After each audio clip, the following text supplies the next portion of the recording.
ಕಲಬುರಗಿ ನಗರದಲ್ಲಿ ದಿವಂಗತ ಚಂದ್ರಶೇಖರ್ ಪಾಟೀಲ್ ರೇವೂರ್ ಅವರ ಹುಟ್ಟುಹಬ್ಬ ಅತಿ ಅದ್ದೂರಿಯಾಗಿ ಆಚರಣೆ ಮಾಡಲಾಯಿತು.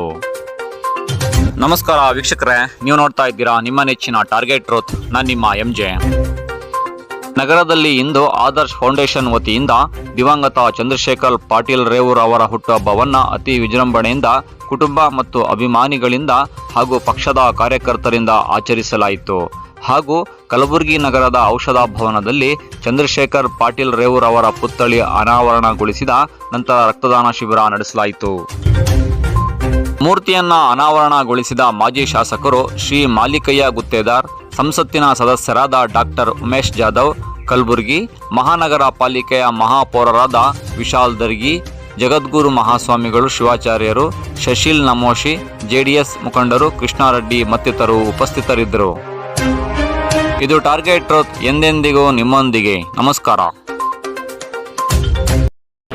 ಈ ಒಂದು ಕಾರ್ಯಕ್ರಮದ ಸಮಯದ ಅಭಾವ ಎಲ್ಲ ವಿಧಾನ ಪರಿಷತ್ತು ಮತ್ತು ಪೂಜೆ ಮಹಾಪೌರರು, ಉಪಮಹಾಪೌರರು, ಆಹ್ವಾನಿತ ಎಲ್ಲ ಗಣ್ಯರಿಗೆ, ಈ ಸಮಾಜದ ಉಪಸ್ಥಿತರು, ನಮ್ಮ ತಾಯಿಗೆ, ಸಹೋದರ ಸಹೋದರಿಯರಿಗೆ, ಸುದ್ದಿ ಮಾಧ್ಯಮ ಮಿತ್ರರಿಗೆ, ಇನ್ನುಳಿದ ನಮ್ಮೆಲ್ಲ ಚಂದ್ರಶೇಖರ್ ನಮ್ಮ ಸಹೋದರ ಅಭಿಮಾನಿಗಳು, ಅಪ್ಪುಗೌಡರು ಮಾತನಾಡ್ತಕ್ಕಂಥ ಸಂದರ್ಭದಲ್ಲಿ ಬಹಳ ಭಾವೈಕ್ಯವಾಗಿ ಮಾತನಾಡಿದರು. ಅವರ ತಂದೆಯವರ ವಿಚಾರಗಳು ಯಾವ ರೀತಿ ಇದ್ದು, ಅವತ್ತಿನ ರಾಜಕಾರಣದ ಕ್ವಾಲಿಟಿ ಹೇಗಿತ್ತು, ಇವತ್ತಿನ ಗುಣಮಟ್ಟ ಯಾವ ಮಟ್ಟದಲ್ಲಿ ಹೋಗಿದೆ, ಬಹಳ ಸತ್ಯವನ್ನು ನಾವು ನೋಡಿದ್ದಾರೆ. ಚಂದ್ರಶೇಖರ್ ಪಾಟೀಲ್ ಅವರು 2004ರಲ್ಲಿ ಅಫಜಲ್ಪುರ ಮತಕ್ಷೇತ್ರಕ್ಕೆ ಸಂಬಂಧಪಟ್ಟಂಥ ಪಟ್ಟಣ ಸರ್ಕಲ್, ನಾನು 2004ರಲ್ಲಿ ಸೋತಿದ್ದಿಲ್ಲ ಅಂದರೆ ಪಟ್ಟಣ ಸರ್ಕಲ್ ಬರ್ತಿರ್ಲಿಲ್ಲ, ನಾನು ಸೋತಿದ್ದೆ. ಅವಾಗ ಚಂದ್ರಶೇಖರ್ ಪಾಟೀಲ್ MLA ಇದ್ರು, ಅಲ್ಲಿ MR ಪಾಟೀಲ್ MLA ಇದ್ರು, BR ಪಾಟೀಲ್ MLA ಇದ್ರು. ಆ ಸಂದರ್ಭದಲ್ಲಿ ತಮ್ಮ ಅನುಕೂಲ ಪ್ರಕಾರ ಹೊಂದ್ಕೊಂಡಾಗ ನನಗೆ ಭಾಳ ಸಂತೋಷ ಇತ್ತು. ಚಂದ್ರಶೇಖರ್ ಪಾಟೀಲ್ ಪಟ್ನಾ ಸರ್ಕಲ್ ಆಯ್ಕೆ ಮಾಡಿದ್ರು. ಎಲ್ಲಿ ಹೋಗಿಲ್ಲ, ನಮ್ಮ ಸಹೋದರನ ಮನೆ ಹೋಗ್ತಾ ಇದೆ ಕ್ಷೇತ್ರ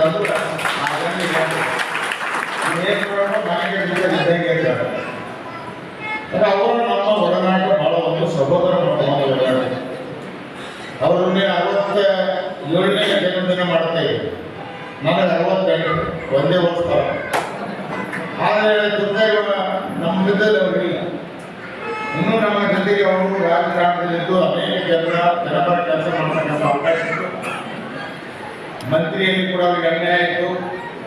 ಯಾರ್ಯಾರು ನೇರವಾಗಿ ಹೇಳ್ತೇವೆ, ಪ್ರಾಮಾಣಿಕತೆ ಇರ್ತದೆ, ಅದರ ಮಂತ್ರಿ ಮಾಡಲ್ಲ ಯಾರಿಗೆ. ಅದು ಈ ಒಂದು ಜನ್ಮದಿನದ ಒಂದು ಸಮಾರಂಭದಲ್ಲಿ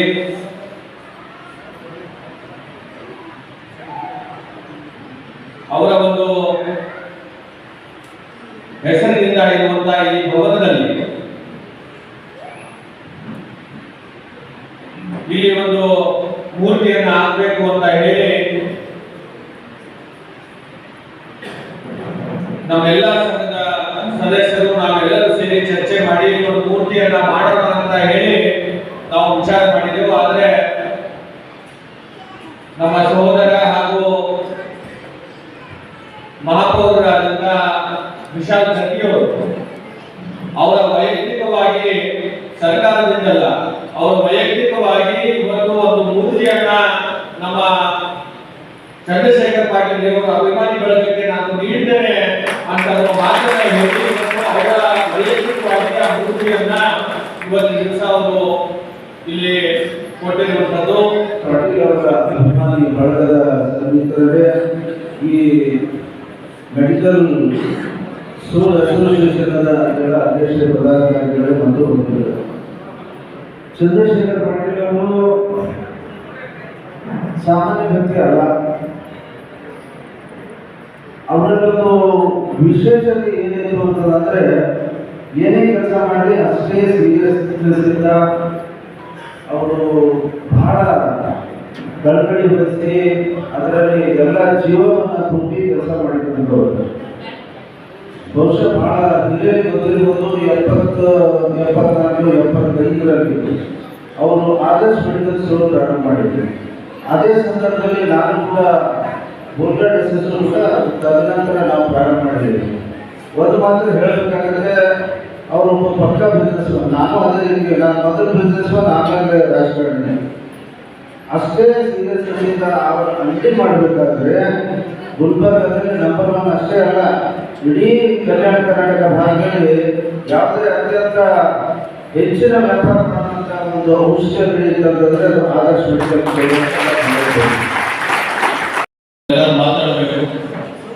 ಗೌಡ ಪಕ್ಕ ಕೂತಿದೆ, ಗೌಡ್ರ ಬಗ್ಗೆ ನಾನು ಒಂದು ಅಭಿಮಾನಿಯಿಂದ ನಾವು ಮಾತಾಡ್ತೀನಿ ಅಂತ ಹೇಳಿ ಇವತ್ತು ಈ ಕಾರ್ಯಕ್ರಮ ಬರ್ಬೇಕಂದ್ರೆ ಕೆಲವರು ಕೇಳಿದ್ರೆ ಅಣ್ಣ ಯಾಕೆ ನೀವು ಸಡನ್ ಆಗಿ ಬಂದಿರಲ್ಲ, ಇವತ್ತು ರಾಜಕೀಯ ಮನಸ್ಸಿನಲ್ಲಿ ಇಟ್ಕೊಂಡು ನಾನು ಬಂದಿಲ್ಲ, ದೊಡ್ಡ ಅಭಿಮಾನಿಯಾಗಿ ನಾನು ಬಂದಿದ್ದೀನಿ.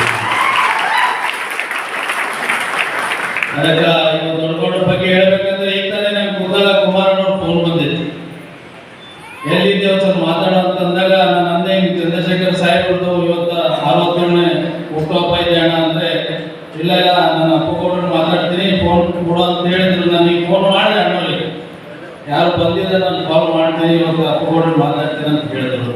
ಇವತ್ತು ನನಗೆ ಖುಷಿ ಆಗ್ತಾ ಇದೆ. ಇವತ್ತು ದೊಡ್ಡಗೌಡರ ಬಗ್ಗೆ ಈಗ ತಾನೇ ನಮೋಶಿ ಸಾಹೇಬ್ರು ಹೇಳಿದ್ರು, ನಾವು ಅವ್ರ ಬಗ್ಗೆ ಹೇಳೋಷ್ಟು ದೊಡ್ಡವರಲ್ಲ. ಇವತ್ತು ನಾನು ಭಾಳ ಚಿಕ್ಕವನಿದ್ದೀನಿ. ಇವತ್ತು ಅವರು ನಮ್ಮ ಕಲಬುರಗಿ ಜಿಲ್ಲೆ, ನಮ್ಮ ಹೈದರಾಬಾದ್ ಕರ್ನಾಟಕ ಇವತ್ತೊಂದು ಪಕ್ಷದಾಗ ಎಷ್ಟು ಶಕ್ತಿ ಕೊಟ್ಟಿದ್ದಾರೆ ಅಂದ್ರೆ, ಇವತ್ತು ಪ್ರತಿ ವರ್ಷ ಅವ್ರ ಅಭಿಮಾನಿಗಳು ಏನೋ ನೆನಪು ನಮಗೆ ಕೊಡ್ತಾರಲ್ಲ, ಇವತ್ತು ದೊಡ್ಡಗೌಡರು ನಮ್ಮ ನಡುವೆ ಇದ್ದಾರೆ, ನಮ್ಗೆ ಹೋಗಿಲ್ಲ ಅವ್ರು ಬಿಟ್ಟು ಇಲ್ಲೇ ಇದ್ದಾರೆ ದೊಡ್ಡಗೌಡರು. ಅವ್ರ ಬಗ್ಗೆ ಒಂದು ಅಭಿಮಾನಿ ಇವತ್ತೇನು ಬೆಳೆಸ್ತಾ ಇದೆ. ಇವತ್ತು ನಮ್ಮ ಮೇಲ್ ಸಾಹೇಬರು ಸ್ಟ್ಯಾಚ್ಯೂ ಸ್ಥಾಪನೆನೋ ಇಲ್ಲಿ ಮಾಡಿದ್ರು, ಇದೊಂದು ನೆನಪು. ಇವತ್ತು ದೊಡ್ಡಗೌಡರು ಕೊಟ್ಟಂತ ಕೊಡುಗು ನಮ್ಮ ಭಾಗದಲ್ಲ. ಅವರು ಹಾಗೆ ಆಗಿ ನಡೆದಂತೆ ಮಾತಾಡ್ತಾರಲ್ಲ ಅಂತೇಳಿ ಚಂದ್ರಶೇಖರ್ ಪಾಟೀಲರು ಏನ್ ಅಂತಿದ್ರು ಅದನ್ನು ಮಾಡಿ ತೋರಿಸಿದ್ರು. ಅದಕ್ಕೆ ಇವತ್ತು 13 ವರ್ಷಗಳ ಅವರು ಹೋದ್ರು ಕೂಡ ಜನಮಾನಸದಲ್ಲಿ ನಿಲ್ಲಂತ ಏಕೈಕ ಜನನಾಯಕ ಯಾರಾದ್ರೆ ನಮ್ಮ ಆದರ್ಶಗಳು, ನಮ್ಮ ಚಂದ್ರಶೇಖರ್ ಪಾಟೀಲ್ ಅವರು.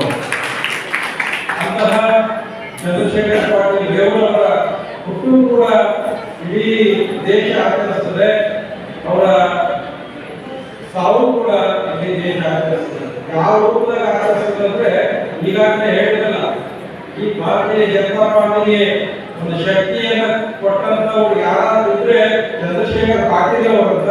ಅವರು ಯಾವಾಗ ಹುಟ್ಟ್ಯಾರಂದ್ರೆ ಇಡೀ ರಾಜ್ಯಗಳು ಒಗ್ಗಟ್ಟಾಗಿ ನಾವು ಗಣರಾಜ್ಯೋತ್ಸವ ಅಂತ ನಾವೇನು ಕರೀತೀವಲ್ಲ, ಹಾಗಾಗಿ ನೀವೆಲ್ಲರನ್ನು ಒಗ್ಗಟ್ಟು ಮಾಡಿ ಭಾರತೀಯ ಜನತಾ ಪಕ್ಷವನ್ನ ಅಧಿಕಾರಕ್ಕೆ ತರುವಂತ ಏಕೈಕ ನಾಯಕ ಯಾರು ಅಂದ್ರೆ ಚಂದ್ರಶೇಖರ್ ಪಾಟೀಲ್ ಅವರು ಈ ಸಂದರ್ಭದಲ್ಲಿ ತಿಳಿಸಿ. ಇವತ್ತು ಹಿಂದುಳಿದ ವರ್ಗದವರಿಗೆ ವಿಚಾರ ಮಾಡಿದ್ರು, ಏನ್ ಮಾಡಿದ್ರು, ಎಲ್ಲರೂ ಕೂಡ ಅವರು ಅಪ್ಪುಗಳು ಸಾಹೇಬರ ಆಶೀರ್ವಾದ ಇವತ್ತು ಗುಲ್ಬರ್ಗದಲ್ಲಿ ನಾನು ಪೂಜಾ ಮಾಡ್ಕೊಂಡು ಆಶೀರ್ವಾದ ಏನಾದ್ರು ನಮ್ಮ ಚಂದ್ರಶೇಖರ್ ಪಾಟೀಲ್ ರೇವೂರವರ ಆಶೀರ್ವಾದ ಕೊಡ್ತೀನಿ. ಅವರು ಹುಟ್ಟಿದ ದಿನ ನೋಡಿ, ಗಣರಾಜ್ಯೋತ್ಸವ ದಿನ, ನಮ್ಗೆ ಅಖಿಲ ಹುಟ್ಟಿದ್ದು ಡಾಕ್ಟರ್ ಬಾಬಾ ಸಾಹೇಬ್ ಅಂಬೇಡ್ಕರ್ ಅವರ ಒಂದು ಜಯಂತಿ ದಿನ. ಇಂಥ ಮಹಾನ್ ವ್ಯಕ್ತಿ ಬಗ್ಗೆ ಹೇಳ್ಬೇಕಂದ್ರೆ ಅವರು ದೇಶದಲ್ಲಿ ಮಹಾನ್ ವ್ಯಕ್ತಿಗಳಾಗಿ ಇವರು ಕೂಡ ಮಹಾನ್ ವ್ಯಕ್ತಿ ಕೂಡ ನಾನು ಸಂದರ್ಭದಲ್ಲಿ ಹೇಳ್ತೀನಿ. ಅವ್ರಿಗೆ ಯಾವಾಗ ಮಾಡಿದ್ದಾರೆ ಮಾಡಿದರೆ ನಾನು ಈ ಸಂದರ್ಭದಲ್ಲಿ ಹೆಚ್ಚಿಗೆ ಹೇಳೋಣ. ಅವ್ರ ಆಶೀರ್ವಾದ ಇದೆ ಎಲ್ಲರಿಗೆ.